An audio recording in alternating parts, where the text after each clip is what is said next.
Hello प्यारे बच्चों, कैसे हो। तो लाइट चैप्टर के इस पार्ट 3 में बहुत सारे न्यूमेरिकल्स हैं, तो खूब सारी बातें हमें डिस्कस करनी है। और इस पार्ट 3 में लाइट चैप्टर का जो ये आखिरी पार्ट है, इसमें हम सीखेंगे पूरा का पूरा रिफ्रैक्शन और उसके न्यूमेरिकल्स। ठीक है, तो स्टार्ट करते हैं जोश के साथ। और हमारा पार्ट 3 जो है, ये हमारा पार्ट 3 जो है वो है रिफ्रैक्शन। क्या है? Refraction. What does mean bye refraction? Refraction क्या है, रिफ्रैक्शन के लॉ क्या है, अच्छा रिफ्रैक्टिव इंडेक्स क्या होता है, अगर एक रेक्टेंगुलर ग्लास स्लैब है तो उससे रिफ्रैक्शन कैसे होगा। तो सिंपल सी बात है, सबसे पहले हमारी हेडिंग क्या है? रिफ्रैक्शन। जैसे कि मैंने एक कंटेनर लिया और उस कंटेनर में, पहले हम पार्ट कर लेते हैं, हमारे उस कंटेनर में हमने क्या भर दिया है? वाटर। अब वाटर का मीडियम जो है वो अलग है, यानी बाहर जो मीडियम चल रहा है वो एयर है, अंदर जो मीडियम चल रहा है वो वाटर है। और ऐसे में अगर कोई लाइट बाहर एयर से वाटर में एंटर होती है, यानी अगर लाइट की एंट्री एयर टू वाटर हो रही है, तो हिसाब से जिस जगह पर ये गिर रही है वहां का 90 डिग्री, यानी कि वहां का अगर हम नॉर्मल देखें तो उस नॉर्मल के साथ इसको सीधा निकलना चाहिए था। बट रिफ्रैक्शन ही एक ऐसा फिनोमेना है जिसमें रे ऑफ लाइट जो है वो आगे जाकर के और बेंड हो जाती है, मुड़ जाती है, डाइवर्ट हो जाती है। तो जो आने वाली रे है उसको तो हम क्या बोलते हैं? Incident ray. और जो अंदर की तरफ जाकर बेंड हो गई उस रे को हम क्या बोलेंगे? रिफ्रैक्टेड रे। और नॉर्मल के साथ जो इनका एंगल बन रहा है वो हो जाएगा एंगल ऑफ इंसिडेंस और एंगल ऑफ रिफ्रैक्शन। सिंपल सा फिनोमेना जिसमें रे ऑफ लाइट एक मीडियम से दूसरे मीडियम में एंटर होकर के अपने ही पाथ से क्या हो जाती है? डाइवर्ट हो जाती है, बेंड हो जाती है। बस इस फिनोमेना को, इस घटना को हम क्या बोलते हैं? रिफ्रैक्शन। अब ऐसा क्यों होता है, उसके पीछे भी कोई रीजन होगा। तो ये जो चीज आप देख रहे हो, अब जैसे कुछ बच्चों के दिमाग में क्वेश्चन आता है कि सर हमें तो पता चल गया कि ये चीज यहाँ पर बेंड हुई है, बट ये लाइट तो वैसे भी नहीं दिखती है, हम रेज ऑफ लाइट को देख थोड़ा सकते हैं, तो ये लाइट जो है वो मुड़ती हुई कैसे दिख रही है? तो सिंपल सी बात है कि अगर कोई ऑब्जेक्ट, मैं इसके पार्ट 2 और 1 में भी बोल चुका हूं कि इस ऑब्जेक्ट को अगर हम देख पा रहे हैं, दैट मीन्स इस ऑब्जेक्ट के ऊपर लाइट गिर रही है और वापस निकल रही है, तभी हम इसको देख पा रहे हैं। अगर इसके ऊपर लाइट गिरती और ये वापस रिफ्लेक्ट नहीं करता तो ये हमें नहीं दिखता। तो ये हमें क्यों दिख रहा है? क्योंकि इसके ऊपर रेज है। तो हम मान के चलते हैं कि ये एक तरीके से हमारी लाइट की रेज को रिप्रेजेंट करने वाली ही चीज हो गई। और हमने उस मार्कर को पानी में डाला, आप घर पे भी करके देख सकते हो, ग्लास के अंदर मार्कर या पेंसिल या कुछ भी आप चीज डालोगे तो ऊपर से देखने पर वो अपने पास से मुड़ी हुई दिखेगी। ऐसा क्यों होता है? रिफ्लेक्शन की वजह से। अच्छा, ग्लास के अंदर आप पानी भर के उसमें आप सिक्का डाल दो, सिक्का अपने बॉटम से ऊपर उठा हुआ दिखेगा। क्यों दिखेगा ऐसा? क्योंकि रिफ्लेक्शन की वजह से उसकी अपीयरेंस जो है वो ऊपर आ गई है। सिक्का ऊपर नहीं आया बट उसकी बॉटम की अपीयरेंस ऊपर आ गई है। यहाँ पर भी एक रीजन है रिफ्लेक्शन होता क्यों है। तो पहले तो हमें ये समझ में आ गया what does mean by reflection. Reflection का मतलब क्या हो गया? When ray of light enter into one medium to another medium. अब वो मीडियम रेयरर है या डेंसर है वो बात की बात है, बट एक मीडियम से दूसरे मीडियम में आ रही है तो वो अपने ओरिजिनल पाथ से क्या हो जाएगी? It will get divert from their original path. अब अगर वो मीडियम रेयर टू डेंसर है तो टुवर्ड्स नॉर्मल हो जाएगी, और अगर वो डेंसर टू रेयर है तो वो टुवर्ड्स नहीं होकर के अवे फ्रॉम नॉर्मल हो जाएगी। मतलब नॉर्मल क्या होता है? ये बीच वाली लाइन। ठीक है, मैं थोड़ा सा फ्री हैंड कर रहा हूं तो थोड़ा टेढ़ा हो गया, बट क्या है, ये एक नॉर्मल है। और नॉर्मल हमेशा क्या होता है? किसी भी सरफेस का 90 डिग्री। तो ये हमें पता चल गया कि रिफ्रैक्शन होता क्यों है। अब इसके पीछे का जो मेन रीजन है, what is the major reason behind the phenomena of refraction, तो सीधी सीधी बात है, मैं आपको एग्जांपल देता हूं कि अगर आप स्विमिंग पूल के पास बाहर खड़े हैं और अपने हाथ को इस तरीके से मूव कर रहे हैं तो हाथ फटाफट मूव हो रहे हैं, लेकिन आप स्विमिंग पूल में जाने के बाद, पानी में जाने के बाद अपने हाथों को पानी में ऐसे करोगे तो क्या होगा? धीरे धीरे मूव होंगे, स्लो मोशन में। ऐसा क्यों होगा? क्योंकि पानी का जो मीडियम है वो डेंस है, भारी है, और बाहर क्या था? एयर जो हल्की होती है। तो स्पीड आपके हाथों की अफेक्ट हो रही है तो रे ऑफ लाइट जो है उसकी स्पीड भी क्या होगी? अफेक्ट होगी। एयर में इसको कहा जाता है 3 × 10⁸ मीटर पर सेकेंड, यानी जो लाइट की स्पीड है वो क्या है? 3 × 10⁸ मीटर पर सेकेंड। लेकिन जैसे ही वो मीडियम में आती है तो वहां पर क्या हो जाएगा? उसकी स्पीड अफेक्ट हो जाएगी, और स्पीड अफेक्ट होगी तो वो अपने पाथ से क्या होगी? आगे पीछे होगी। अगर स्पीड फास्ट हो गई तो वो क्या हो जाएगी? Away from normal. स्पीड अगर ज्यादा नहीं होकर कम हो गई तो टुवर्ड्स नॉर्मल। तो ये कॉन्सेप्ट है, तो ये रीजन है। और रीजन के लिए हम बात क्या करते हैं यहाँ पर? Speed of light. ये सबसे बड़ा रीजन है इस घटना का, इस रिफ्रैक्शन फिनोमेना का। अब इसके बाद इससे जुड़ा हुआ है एक साइंटिस्ट है स्नेल करके, उन्होंने बताया था स्नेल्स लॉ। और उन्होंने क्या बताया? अगर आपने अभी तक में मैथ्स में ट्रिग्नोमेट्री पढ़ लिया है तो आपको पता होगा कि ट्रिग्नोमेट्रिक रेशियोज कितने होते हैं? 6 होते हैं। साइन, कॉस, टेन, कॉट, सेक और कोसेक। उसमें से स्नेल करके जो साइंटिस्ट है उन्होंने क्या बताया? मैंने एक प्रैक्टिकल अपने शॉर्ट्स में डाल रखा है, उसमें मैंने बताया था कि लाइट रिफ्लेक्ट होती है ना, तो ये जो एंगल ऑफ रिफ्लेक्शन है इसको कम ज्यादा करते हैं तो उससे क्या फर्क पड़ता है? उससे ये भी फर्क पड़ता है कि रिफ्लेक्शन फिनोमेना में जितना आई कम कर रहा हूं उतना आर भी कम हो रहा है, जितना आई बढ़ा रहा हूं नॉर्मल के साथ उतना आर भी बढ़ रहा है। तो यहां भी सेम चीज हो रही है, यहां से जो लाइट एंटर हो रही है और नॉर्मल के साथ अपना एंगल बना रही है, एंगल ऑफ इंसिडेंस, वो लाइट का जो एंगल है अंदर जाकर, अब जैसे ये चीज है, अगर ये यहां से आती तो इसको सीधा निकलना चाहिए था, बड़ी मुड़ जाती। यानी जितना इसका डाइवर्जन होना है वो डाइवर्जन पहले केस में, फिर दूसरे केस में, फिर तीसरे केस में अगर हम देखें तो आई और आर के जो रेशियोज हैं वो क्या आते हैं, इक्वल आते हैं, वो एक जैसे आते हैं, कांस्टेंट आते हैं। तो यहाँ पर भाई साहब ने यानी कि स्नेल ने भी यही बोला, उन्होंने क्या कहा कि इनकी जो साइन वैल्यू है, साइन वैल्यू जनरली क्या होती है, राइट एंगल ट्राइंगल के अंदर जो रेशियोज होते हैं ना, साइन कॉस्टेंट वगैरह, तो साइन आई का मतलब हो गया यहाँ पर जो आई एंगल है उसकी साइन वैल्यू। अब साइन वैसे तो क्या होता है, पंडित बद्री प्रसाद हर हर बोले ट्रिक्स हम याद करते हैं ना, तो पंडित और हर यानी पी अपॉन एच, तो साइन वैसे तो क्या होता है, परपेंडिकुलर अपॉन हाइपोटेनियस। बट यहाँ पर इतना कुछ ज्यादा दिमाग नहीं लगाना, इतना दिमाग जरूर लगाना है कि जो एंगल्स बन रहे हैं उनकी जो साइन वैल्यू है, दैट मीन्स हम कह सकते हैं sine i upon sine r is equals to constant, और ये कांस्टेंट रिफ्रैक्टिव इंडेक्स को रिप्रेजेंट करेगा। तो आप खुद देख लो यहाँ पे स्नेल ने जो बताया वो स्टेटमेंट और उसका फॉर्मूला आपके पास होना चाहिए, और इस पे न्यूमेरिकल्स बनते हैं। तो साइन की वैल्यूज अगर याद हैं तो आपको वैल्यूज पुट करके और आंसर निकालना है। अब ये बात तो कौन सी हो गई कि जो रिफ्लेक्शन होता है वो क्यों होता है, क्या होता है, और स्नेल लॉ खुद क्या है। अब इसके बाद एक टॉपिक आता है हमारे पास में, और वो आता है refraction through rectangular glass slab. यानी एक रेक्टेंगुलर ग्लास का टुकड़ा है, उसके लिए हम क्या देख रहे हैं, रिफ्रैक्शन। बहुत इंपॉर्टेंट है और ये क्वेश्चन 101% इस बार तो आएगा ही। अगर आप देखोगे तो पीवाईक्यूज में भी आपको अलग अलग तरीके से दिखेगा, कभी इस पे न्यूमेरिकल बन जाएगा तो कभी इसका खुद का डायग्राम आएगा। तो एक बार इसका फिनोमेना जो है, यानी कि एक रेक्टेंगुलर ग्लास स्लैब से रिफ्रैक्शन हो रहा है, तो वो कैसे हो रहा है आओ देखते हैं। ठीक है, इसमें एक काम करता हूं, मैं एक और कलर का पेन यूज करूंगा। सबसे पहले एक रेक्टेंगुलर स्लैब बना देते हैं। तो ये हमने बना दिया रेक्टेंगुलर स्लैब। बहुत प्रॉपर तरीके से काम करना है, रे ऑप्टिक्स है, रे डायग्राम में एरोज और आपने जो डायग्राम बनाया है, जो लेबलिंग की है, एक एक चीज मायने रखती है, पेंसिल से ड्रॉ करना है वरना मार्क्स कट जाते हैं। अब ये आपको एक रेक्टेंगुलर ग्लास स्लैब दिख रहा है, इस रेक्टेंगुलर ग्लास स्लैब के ऊपर अगर कोई लाइट एंटर होती है तो गिरने वाली रे को हम क्या बोलेंगे, इंसिडेंट रे। बहुत ध्यान से देखना, 100% इस पे स्कूल में भी आपके 2 मार्क का क्वेश्चन तो आएगा ही, बोर्ड में भी अपना अच्छी खासी जगह कवर करता है क्योंकि इसके ऊपर क्वेश्चन बनता है। तो रेक्टेंगुलर ग्लास स्लैब के ऊपर जैसे ही लाइट एंटर हो रही है, ये है इंसिडेंट रे, और जहां पे गिरेगी उस जगह को हम क्या बोलेंगे, नॉर्मल। तो इस जगह के लिए जो नॉर्मल है उसको हमने कह दिया n। अब हिसाब से जो है इसको निकलना चाहिए सीधे, लेकिन ये सीधे निकलेगी क्या, इतना सीधा थोड़ा ना, ये रिफ्रैक्शन है भाई साहब। रिफ्रैक्शन में मीडियम हो रहा है चेंज। अब आप देखो, बाहर जो मीडियम है वो है एयर, अंदर जो मीडियम है वो है ग्लास। तो सीधी सी बात है कि जो रे यहाँ पर आई है वो नॉर्मल की तरफ मुड़ जाएगी, मतलब ये आपकी रे जो है ऐसे निकल जाएगी, और यहाँ पर जो एंगल बनेगा उस एंगल को बोलेंगे आर रिफ्रैक्शन, और यहाँ एंगल होगा आई। तो ये जो यहाँ पर हुआ इसको बोलते हैं फर्स्ट रिफ्रैक्शन, पहला रिफ्लेक्शन हो गया यहाँ पे। अब जो रिफ्लेक्ट रे यहाँ पर आएगी और यहाँ गिरेगी, तो इस जगह का अगर मैं नॉर्मल देखना चाहूं तो वो नॉर्मल जो होगा वो इस जगह का 90 डिग्री कौन सा होगा, ये। और उस हिसाब से अगर देखा जाए तो उसको यहाँ से सीधा निकल जाना चाहिए, लेकिन ऐसा नहीं होता। वापस से मीडियम चेंज हुआ है। क्यों चेंज हुआ है, क्योंकि एयर टू ग्लास था और ग्लास टू वापस क्या हो रहा है, एयर। तो ऐसे में एयर जो होता है वो एक रेयर मीडियम होता है, हल्का मीडियम होता है, जबकि ग्लास कैसा होता है, डेंसर मीडियम।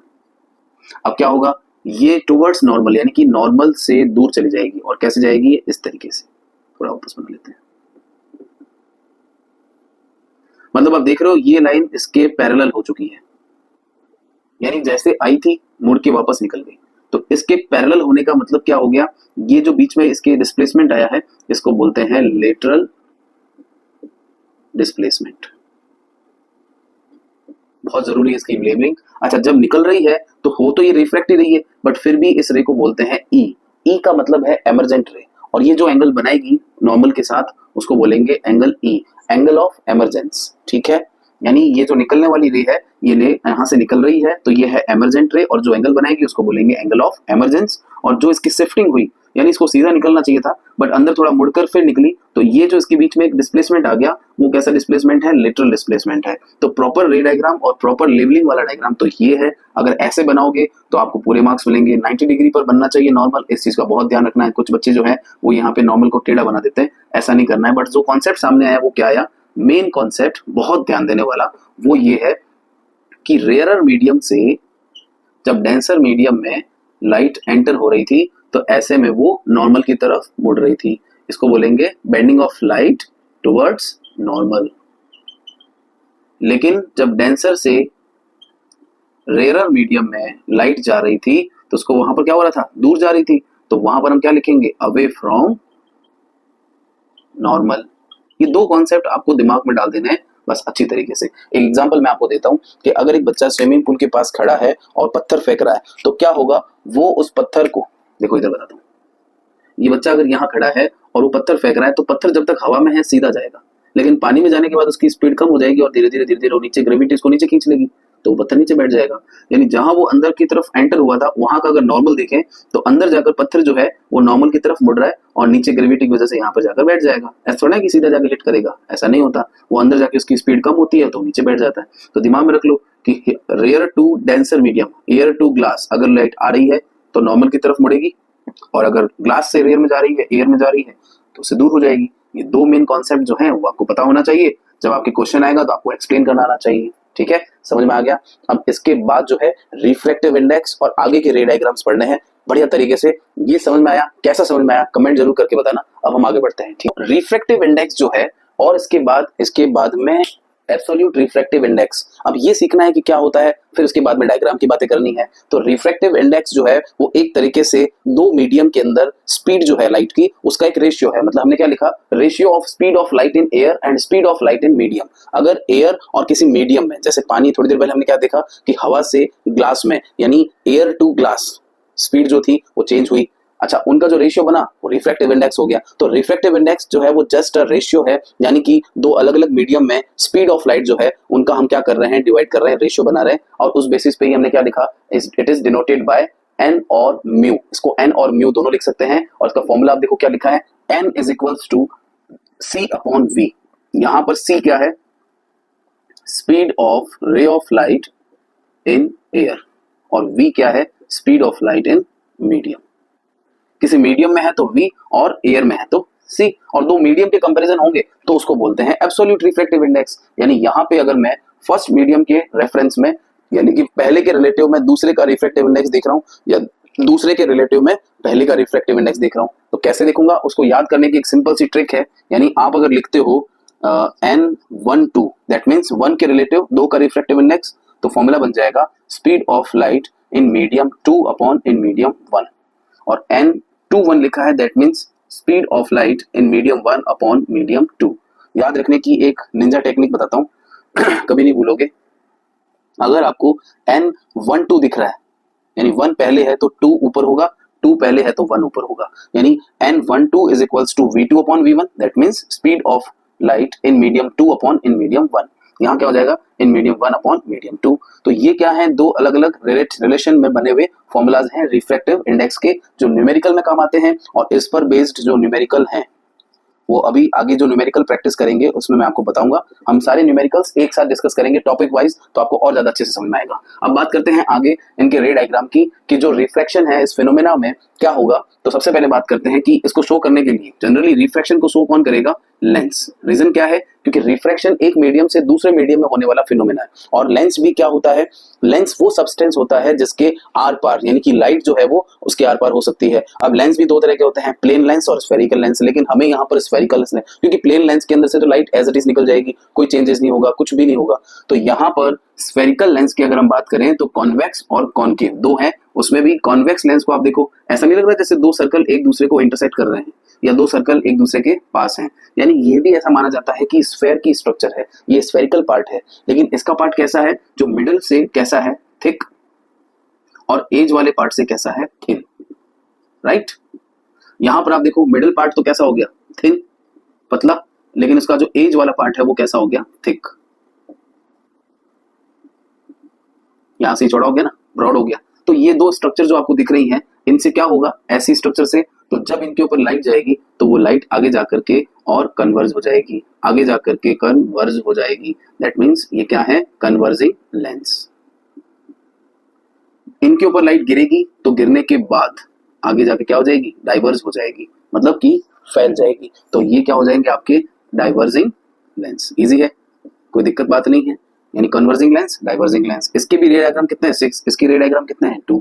जो हमने मिरर में किया था वो सारे कॉन्सेप्ट लगेंगे, सेम रिजल्ट रहेंगे, थोड़ी सी लेबलिंग चेंज होगी, बट आपको नहीं मानना ऐसा कि 8 डायग्राम अलग है। पहले वाले 8 अगर समझ में आ रखे हैं तो ये 8 आपको अच्छे से समझ में आएंगे, बहुत अच्छे से। अब देखो ये हमारे सामने एक स्फेरिकल लेंस है, तो स्फेरिकल लेंस में क्या साइन कन्वेंशन होता है, तो जनरली यहाँ पर 2 कर्वेचर दिख रहे हैं, तो हमें यहाँ पे 2 फोकल लेंथ दिख रही है, एक यहाँ पर एक यहाँ पर, F1 F2। F1 का डबल होगा 2F1, क्योंकि यहाँ पर हम मिरर में जब पढ़ते थे तो 2F1 की जगह क्या लिखा आता था, हम लिखते थे वहां पर C का मतलब सेंटर ऑफ कर्वेचर, बट यहाँ तो दर कर्वेचर 2 हो गए हैं, तो यहाँ पर हम इसको क्या लिख रहे हैं 2F1 2F2। अब इस डायग्राम के अंदर क्या होगा, अलग अलग जगहों पर ऑब्जेक्ट रखा जाएगा और उस ऑब्जेक्ट की भी कितनी रेस को स्टडी करेंगे 2, क्योंकि हमने मिरर में भी ऐसे ही पढ़ा था कि 2 रेस को हमें स्टडी करना है, जिसमें से पहली रे जाएगी पैरेलल और पैरेलल जाके निकलेगी फोकस से, और दूसरी रे जो है वो या तो C या F या P यानी centre of curvature, focal length, focus point या फिर पोल ऑफ द मिरर, इन 3 जगहों से। यहाँ ऐसा नहीं है, यहाँ पर क्या है, फर्स्ट रे जो है वो जाएगी पैरेलल, और लेंस का तो काम होता है आर पार का, तो ये क्या करेगी, उस सीधी जाती हुई लाइन को क्या कर देगी, डाइवर्ट कर देगी और उसको मोड़ देगी, और कहां से निकालेगी, फोकस से। सेकंड रे जो है उसको हमें निकालना है ऑप्टिकल सेंटर, ये जो बीच में दिख रहा है आपको, तो जैसे ही मैं ऑप्टिकल सेंटर से उस रे को निकालूंगा, ये यहाँ से जब निकलेगी तो इसका इंटरसेक्शन जो है कहाँ पर हो रहा है, देखो आप F2 और 2F2 के बीच में दिख रहा है आपको। लेंस का काम ही यही है उधर की तरफ करना, तो वहां जाने के बाद में आप देखोगे कि ये एरो यहाँ पर इंटरसेक्ट कर रहा है, और इस ऑब्जेक्ट की इमेज जो बनी है, ये बनी है इसकी यहाँ पर इमेज, देख रहे हो आप, उल्टी बन रही है और नीचे की तरफ और छोटी बन रही है। तो इसका रिजल्ट मैं क्या लिख सकता हूँ, सबसे पहला रिजल्ट हो जाएगा स्मॉल साइज है, दूसरा रिजल्ट हो जाएगा कहाँ पर है ये, तो बिटवीन F2 एंड 2F2। अच्छा, सबसे मेन बात रियल है, क्यों रियल है, क्योंकि इन्वर्टेड है। अगर आप भूल गए हो तो याद दिला दूं आपको, मैंने एक ट्रिक बताई थी, वेरी में वर्चुअल क्या होती है, E फॉर इरेक्ट, रियल क्या होती है, I फॉर इन्वर्टेड। तो V से वर्चुअल, E से इरेक्ट, R से रियल, I से इन्वर्टेड। इस वेरी से आप कर सकते हैं वेरीफाई। और जैसा मैंने डे 1 पे आपसे प्रॉमिस किया था कि अगर आपने रे डायग्राम और इस चैप्टर को ढंग से पढ़ा है तो आप इस चैप्टर के न्यूमेरिकल खुद ही चेक कर लोगे कि गलत जा रहे हैं या सही। आगे वाले पार्ट में इसके न्यूमेरिकल्स में मैं आपको सिखाऊंगा कि कैसे आप अपने न्यूमेरिकल को खुद चेक कर लोगे कि आपने सही किया है या गलत किया है। ठीक है, थोड़ा सा है मेरिकल जैसा, करके दिखाएंगे। तो ये तो आपको समझ में आ गया। तब हमें रे डायग्राम डिस्कस करने, तो हम रे डायग्राम पे आ जाते हैं। ठीक है, तो बच्चों अब है रे डायग्राम्स, और रे डायग्राम्स को बहुत तसल्ली से और ढंग से करना होता है, क्योंकि मैंने हर बार बताया है मिरर में भी रे डायग्राम पे मैंने कहा था कि क्वेश्चन बनता है, और यहाँ पर भी बनेगा, और यही वो केसेस हैं जिन पर न्यूमेरिकल्स बनते हैं। तो आप कैसे चेक करोगे कि आपका न्यूमेरिकल सही है या गलत, ये केसेस आपको याद रहना जरूरी है। मिरर के अंदर हमने जो रिफ्लेक्शन के रे डायग्राम्स किए थे, ऐसे ही लेंस में रिफ्रैक्शन के करेंगे, यानी हमारा ऑब्जेक्ट जो है वो इन लेंसेज के सामने अलग अलग पोजीशन पर रहेगा, और उनकी जो इमेज बनेगी उसको हमें क्या करना है, ऑब्जर्व करना है। और हमारे जितने भी लेंस दिख रहे हैं, एक्चुअल में क्या होता है, इनकी थिकनेस बहुत कम मानी जाती है, क्योंकि ज्यादा थिकनेस का लेंस होगा तो वहां पर इमेज ब्लर हो सकती है, कुछ और भी रिजल्ट बन सकते हैं। बट ये सारे के सारे थिन लेंस पर बने हुए ऑब्जर्वेशंस हैं। तो हम इसको कैसे देखेंगे, एक बार देखते हैं। सबसे पहले ऑब्जेक्ट अगर हमारा इंफिनिटी पे है, तो देखो ये तो है इसका 2F1, ये है F1, ये है F2 और ये है 2F2, है ना। तो यहाँ पर क्या होगा, ऑब्जेक्ट से जो रेज आएंगी वो यहाँ से भी आएंगी और वो रेज यहाँ से भी आएंगी, और इसी रेटस पार्ट से वो आगे जाकर कन्वर्ज होगी और कहां से निकलेगी, फोकस से। और ये जो एरो बना रहा हूं ये बनाना जरूरी है, जहां इंटरसेक्शन हुआ वो पॉइंट है F2, तो इसके रिजल्ट में क्या लिखेंगे, कहां बन रही है इमेज, F2 पे बन रही है। अच्छा, किस टाइप की बन रही है, पॉइंट साइज बन रही है। अच्छा, रियल है और इन्वर्टेड है। अभी हाल फिलहाल आप भी पूछोगे कि सर एक डॉट को, स्ट्रक्चर को देख के, एक डॉट को देख के कोई कैसे बता सकता है कि वो इरेक्ट है या इन्वर्टेड है, उल्टा है या सीधा है। बट मानते हैं क्योंकि लेंस का काम है आर पार करना। तो बच्चों में जो एक, वापस वही बात बता रहा हूं जो मैंने मिरर में बताई थी कि सर ये रियल इमेजेस और वर्चुअल इमेजेस क्या होती हैं। तो जो जिसका जैसा काम, अगर वो वैसा कर रहा है तो वो रियल है, अगर वो वैसा नहीं कर रहा है तो वो वर्चुअल है। अब लेंस का काम क्या होता है, लाइट जो आ रही है उसको आगे की तरफ भेजना। तो अगर इसका ऑब्जेक्ट यहाँ है और इमेज इधर बन रही है, दैट मींस ये सही चल रहा है, क्योंकि लेंस का तो काम यही होता है लाइट को आर पार करना, और इसने कर दिया। हाँ, रिफ्रैक्शन हो रहा है, वो उसकी प्रॉपर्टी है कि वो उसको कन्वर्ज कर रहा है, लेकिन ऑब्जेक्ट से इमेज इधर आ चुकी है, दैट मींस यहाँ पर सही चीज हो रही है, तो ये रियल है। और अगर इमेज रियल है तो हमें याद है कि वो क्या होगी, इन्वर्टेड होगी। वेरी से हम उसको वेरीफाई कर लेंगे। ठीक है, अब देखो अगर 2F1, देखो ये है 2F1, ये है F1, F2 और 2F2 आपका ऑब्जेक्ट। क्योंकि रे डायग्राम अगर ढंग से नहीं सीखे ना तो न्यूमेरिकल में मजा नहीं आएगा। न्यूमेरिकल्स को अच्छे से करना है तो प्लीज इन रे डायग्राम्स पर फोकस करना। कंपास की हेल्प से, मैं थोड़ा फ्री हैंड काम कर रहा हूँ, आप लोग कंपास की हेल्प से प्रॉपर काम करना, तो आपको मेजरमेंट्स और भी अच्छे मिलेंगे और न्यूमेरिकल करने में भी मजा आएगा। तो बियॉन्ड 2f1 का मतलब हो गया ऑब्जेक्ट 2f1 से दूर है। जैसे ऑब्जेक्ट को मैंने यहाँ रख दिया, अब इसकी फर्स्ट रे जाएगी तो कहाँ से निकलेगी, फोकस से, निकाल दो भाई। दूसरी रे जो है वो निकलेगी कहाँ से, ऑप्टिकल सेंटर से, और ये जब यहाँ से निकलेगी तो इसका इंटरसेक्शन कहाँ हो गया, F2 और 2F2 के बीच में। अभी जस्ट पहले मैंने आपको एक सिंपल कॉन्सेप्ट बताया था स्फेरिकल डायग्राम का, उसमें ये एग्जांपल आया था। अब आप खुद देख रहे हो ऑब्जेक्ट अगर 2f1 से दूर है तो f2 और 2f2 के बीच में है, मतलब यहाँ जो इमेज बन रही है सबसे पहले तो छोटी बन रही है तो हम बोलेंगे स्मॉल इमेज। अच्छा कहाँ बन रही है, तो बोलेंगे बिटवीन f2 एंड 2f2। अच्छा इन्वर्टेड है, दिख रही है, उल्टी बनी है ना नीचे, तो ये क्या हो गई, इन्वर्टेड, और इन्वर्टेड है तो रियल पक्का है। ऐसे ही अगर हम बात करें एट 2f1, ये है 2f1, f1, f2, 2f2। Object अगर 2f1 पर है, फर्स्ट रे जाएगी। याद करो ये मिरर वाला केस, मिरर वाले केस में ऑब्जेक्ट C पर था तो C पे ही बना था, स्पेशल केस था और सेम साइज का बना था, पता है ना। यहाँ पर भी यही होगा, बनेगा उस तरफ और 2f2 पर और सेम साइज का। तो फर्स्ट रे तो चली गई फोकस से, मैं थोड़ा सा फ्री हैंड कर रहा हूँ, आगे पीछे हो सकता है, आप ध्यान रखना। अगर मैंने इसको ऑप्टिकल सेंटर से निकाला है तो इसका इंटरसेक्शन एग्जैक्ट यहीं पर होगा, और ये देखो 2f2 पे सेम साइज, ऑब्जेक्ट से इमेज का साइज कैसा हो गया, सेम। अच्छा कहाँ बन रही है, तो 2f2 पे बन रही है, रियल भी बन रही है और इन्वर्टेड भी है। अब तो समझ में भी आ गया हो क्या रहा है, तीन डायग्राम हमने देख लिए हैं। अब बढ़ते हैं आगे, बिटवीन 2f1 एंड f1, देखो ये वापस वही 2f1 f1, ऑब्जेक्ट अगर इनके बीच में है तो क्या होगा, तो देखो फर्स्ट रे, देखो ये हो गया f2 और ये हो गया 2f2। फर्स्ट रे जो है वो जाएगी यहाँ से और निकलेगी फोकस से। सेकेंड रे को निकालना पड़ेगा हमें कहाँ से, O से, ऑप्टिकल सेंटर से। तो जैसे ही ऑप्टिकल सेंटर से निकलती है इसका इंटरसेक्शन आगे जाकर यहाँ पर 2f2 से दूर हुआ, दिख रहा है आपको। यानी हम कह सकते हैं कि एक तो बड़ी बन रही है तो हम बोलेंगे एनलार्ज इमेज।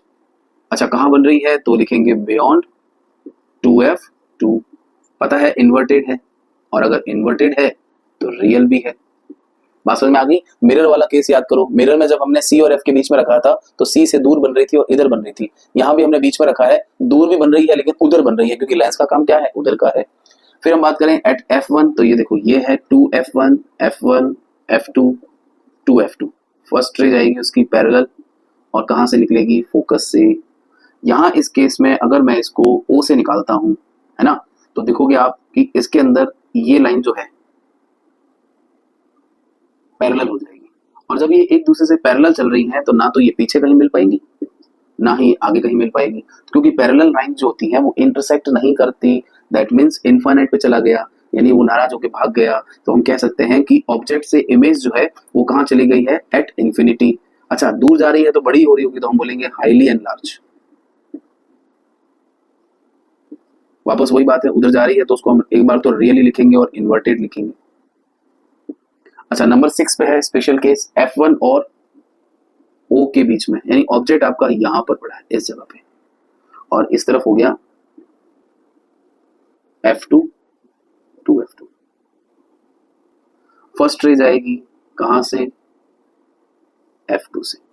सेकेंड रे के लिए हमारे पास ऑप्शन हो गया है O। अब ये एक दूसरे को यहां तो नहीं काट सकती है, दूर जा रही है, लेकिन इनको अगर पीछे की तरफ मिलाया जाए, अगर ये रेज पीछे की तरफ मिलती हैं तो यहां उनका इंटरसेक्शन हो रहा है 2f1 से दूर, मतलब बियॉन्ड 2f1। बड़ी बन रही है तो लिखेंगे एनलार्ज। देख लो आप, उधर तो मिल नहीं रही थी, तो जहां इंटरसेक्शन ही नहीं होगा वहां तो इमेज कैसे बनेगी, लेकिन पीछे इमेजिन किया जाए तो इंटरसेक्शन इनका 2f1 से दूर हो रहा है और बड़ा हो रहा है। दैट मीन्स यहाँ पर लेंस का काम उधर जाने का था, लेकिन इसने तो यहीं पे बना दिया वापस। तो ये एक तरीके से बात कौन सी हो गई, वर्चुअल। और मैंने तो पहले ही कहा था आपके पास एक कॉन्सेप्ट है very, V for virtual, E for erect, R for real, I for inverted. अब ये वर्चुअल है तो कैसी होगी, इरेक्ट होगी, और आपको दिख भी रही है। इतनी सारी इमेजेस देखी आपने, सब उल्टी बन रही थी, लेकिन ये क्या बन रही है, सीधी बन रही है। मतलब आपके सामने 6 ऑब्जर्वेशन है और इन 6 ऑब्जर्वेशन में से अगर न्यूमेरिकल बनता है, क्योंकि न्यूमेरिकल भी बनते तो यही से हैं, या ये वाले फॉर्मूलाज या मिरर फॉर्मूलाज या फिर रिफ्रैक्टिव इंडेक्स के फॉर्मूलाज, वो फॉर्मूलाज और ये डायग्राम, बस इन्हीं को मिलाकर के न्यूमेरिकल क्वेश्चन होते हैं और इस चैप्टर के ज्यादातर क्वेश्चन इन्हीं में से निकले होते हैं। तो आपको ये डायग्राम प्रॉपर तरीके से सीखना है विथ रिजल्ट। ये जितने भी रिजल्ट यहाँ पे लिखे हैं शॉर्टकट में, आप थोड़ा सा लाइन बना के लिख लोगे तो आपका आंसर बन जाएगा वो। तो ये भी आपको एक तरीके से समझ में आ गया। अब इसके आगे मैंने क्या बताना आपको, images formed by concave mirror. Convex में 6 थी और कॉन्केव में क्या होगी, कितनी करेंगे, कॉन्केव में 2 करेंगे, तो इसको हम हटा देते हैं। ठीक है, ठीक है। अब देखो, images formed by concave lens, concave lens में से 2 बनेंगी, एक होगा जिसमें इन्फिनिटी पे पड़ा है और एक में ऑब्जेक्ट आपका कोई भी नोन डिस्टेंस पर है। तो इन दोनों में क्या रिजल्ट बनते हैं देख लेते हैं एक बार। इन्फिनिटी पे ऑब्जेक्ट है तो रेज जो है वो दोनों तरफ से आ रही है, ऊपर से और नीचे से, और आने के बाद वो रेज आगे जाकर के डाइवर्स हो जाएंगी। ये देखो अब डाइवर्स हो गई, लेकिन उनको पीछे की तरफ अगर मिलाया जाए, क्योंकि यहाँ पर डाइवर्स होने के बाद तो ये इंटरसेक्ट नहीं करेगी कहीं पे, लेकिन इनको पीछे की तरफ अगर मिलाया जाए तो ये रेज कहाँ से निकलती हैं, फोकस से, और फोकस से निकलने के बाद इंटरसेक्शन होगा इनका। थोड़ा सा मैं फ्री हैंड काम कर रहा हूँ तो हल्का सा टेढ़ा हो गया होगा, बट आप देख रहे हैं कि फोकस पर इंटरसेक्ट होगी और फोकस पे भी कैसा हो रहा है, पॉइंट साइज हो रहा है। मतलब हम यहाँ पे बता सकते हैं कि बनने वाली इमेज जो है वो पॉइंट साइज है। कहां पर बन रही है, तो F1 पर बन रही है, सीधी मान लेंगे, क्यों, क्योंकि वर्चुअल है। तो वर्चुअल एंड इरेक्ट, आप देख लो 4 ऑब्जर्वेशन इसके आ गए। सेम यहाँ पर नॉन डिस्टेंस का मतलब ऑब्जेक्ट जो है वो किसी नॉन डिस्टेंस पर है, फर्स्ट रे जाएगी और आगे जाकर के उसको कहां से निकलना होगा, डाइवर्स, यानी कि डाइवर्जन होगा उसका, बट पीछे की तरफ से उसको मूव करेंगे तो वो कहां से निकलेगी, फोकस से। सेकंड रे हमारी फोकल लेंथ से, मतलब ऑप्टिकल सेंटर से जाएगी, और ऑप्टिकल सेंटर से जब वो निकलेगी तो इंटरसेक्शन आप देखो कहां हो रहा है। ये देखो, ये ऑब्जेक्ट से इमेज छोटी बन रही है ना, तो हम लिख सकते हैं कि स्मॉल साइज इमेज फॉर्म्ड। दूसरा अगर हम देखें तो ये आपको कहां दिख रही है, F1, यानी कि between F1 and optical centre O।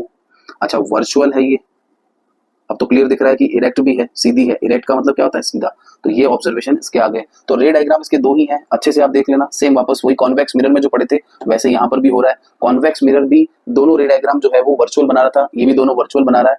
अब बात करते हैं अपन लेंस फॉर्मूला की। अगर इस लेंस फॉर्मूला की बात करें तो F, V और U का जो रिलेशन है 1/F = 1/V - 1/U। मिरर में पढ़ा था फॉर्मूला 1/V + 1/U, और यहाँ क्या पढ़ रहा है, -1/U। इतना ही फर्क है। जैसे हमने यहाँ माइनस देखा है तो यहाँ प्लस हो गया। मिरर फॉर्मूला में जब हमने यहाँ प्लस देखा था तो मैग्निफिकेशन में -V/U था, ठीक है ना, याद आ रहा होगा। अच्छा, एक फॉर्मूला मैं क्या बोलता हूँ, इन दो, मतलब इसी फॉर्मूले से हम 2 फॉर्मूले और बना लेते हैं।